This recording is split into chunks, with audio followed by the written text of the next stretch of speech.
পশ্চিমবঙ্গ বিজ্ঞান মঞ্চের 40 বছর পূর্তিতে শনিবার উত্তর দিনাজপুর জেলার কৃষি সম্ভাবনা এবং কৃষকের স্বার্থে তিস্তা সেচ প্রকল্প নিয়ে ইসলামপুর উচ্চ বিদ্যালয়ের একটি ঘরে আলোচনা সভা করা হয়। এই আলোচনা সভায় জেলার বিভিন্ন প্রান্ত থেকে কৃষকরা উপস্থিত ছিলেন। পশ্চিমবঙ্গ বিজ্ঞান মঞ্চের উত্তর দিনাজপুর জেলার পক্ষ থেকে কৃষকদের নিয়ে যে আলোচনা সভা হচ্ছে, এখানে বিশেষ করে উত্তর দিনাজপুর জেলায় কৃষির কী সমস্যা এবং সম্ভাবনা রয়েছে সেটা নিয়েও যেমন আলোচনা হচ্ছে, তার সাথে সাথে বর্তমানে কৃষি বিষের যে ব্যবহার করে যে ক্ষতির দিকগুলো যে হচ্ছে সেটা নিয়ে আলোচনা হচ্ছে।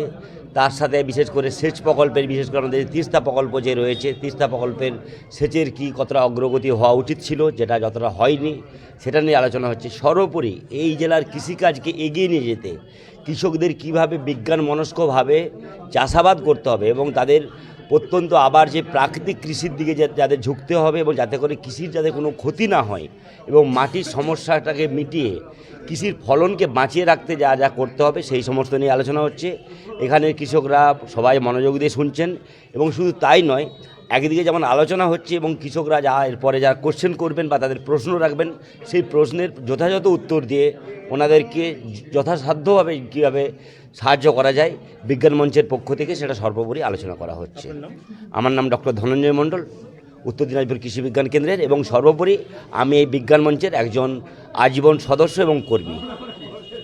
সংগঠন পশ্চিমবঙ্গ বিজ্ঞান মঞ্চ 1986 সালে এই সংগঠন তৈরি হয়েছিল এবং আজকে 1986 সাল থেকে 40 বছর আমাদের সংগঠনের পূর্তি হয়েছে এবং এই 40 বছর পূর্তি উপলক্ষে আমরা গোটা রাজ্য জুড়ে নানা রকম কর্মসূচি নেওয়া হচ্ছে এবং উত্তর দিনাজপুর জেলাতে যে কর্মসূচি জানুয়ারি মাস জুড়ে, জানুয়ারির 1 থেকে 30 তারিখ অবধি, তার উদ্বোধনী অনুষ্ঠান আজকে আমাদের পশ্চিমবঙ্গ বিজ্ঞান মঞ্চ উত্তর দিনাজপুর জেলা কমিটির তরফে উত্তর দিনাজপুর জেলার কৃষি সমস্যা, সম্ভাবনা এবং তিস্তা সেচ প্রকল্পের যে প্রয়োজনীয়তা, এই নিয়ে জেলার কৃষকদের নিয়ে আজকে আমাদের এখানে ইসলামপুর হাই স্কুলে এই কনভেনশন আলোচনা হচ্ছে।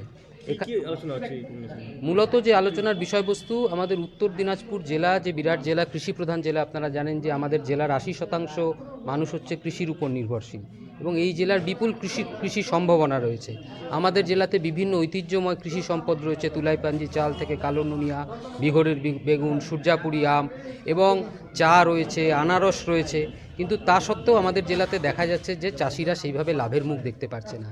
তার নানা রকম কারণ রয়েছে এবং সেচের জলের সমস্যা রয়েছে, সারের সমস্যা রয়েছে এবং কৃষি পদ্ধতির কিছু সমস্যা রয়েছে।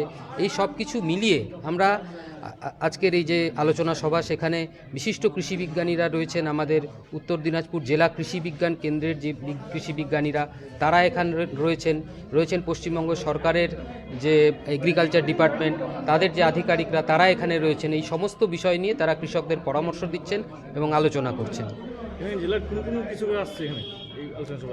এই আলোচনা সভায় আমাদের জেলার মূলত ইসলামপুর মহকুমার যে বিভিন্ন ব্লকগুলো, চোপড়া, ইসলামপুর, চাকুলিয়া, গোয়ালপুকুর 1, 2, সেই অঞ্চল থেকেই মূলত কৃষকরা এখানে এসছেন।